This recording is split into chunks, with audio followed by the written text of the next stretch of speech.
दक्षिण पश्चिम मानसून की बारिश से कई राज्यों में बाढ़ के हालात बन गए हैं और जनजीवन अस्त व्यस्त हो गया। उत्तर से दक्षिण तक कई राज्यों में ऐसे हालात हैं। नेपाल से सटे उत्तर प्रदेश के 16 जिलों के बाढ़ के हालात लगातार बने हुए हैं। वहां 3 नदियां खतरे के निशान के ऊपर बह रही हैं।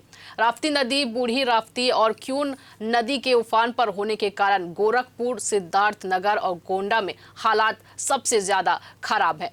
वाराणसी का रत्नेश्वर महादेव मंदिर गंगा में डूब गया है। पिछले 24 घंटे में बारिश से संबंधित घटनाओं के कारण 6 लोगों की अब तक मौत हो गई है। उत्तर प्रदेश सरकार ने बताया कि सभी की मौत डूबने से हुई है। उधर कर्नाटक में मंगलवार को तेज बारिश के बाद भूस्खलन के कारण 4 लोगों की मौत हो गई है। बिहार में भी नेपाल की सीमा से लगे बेतिया, बगहा, सीतामढ़ी, मधेपुरा, अररिया समेत कई जिलों में बाढ़ जैसे हालात हैं।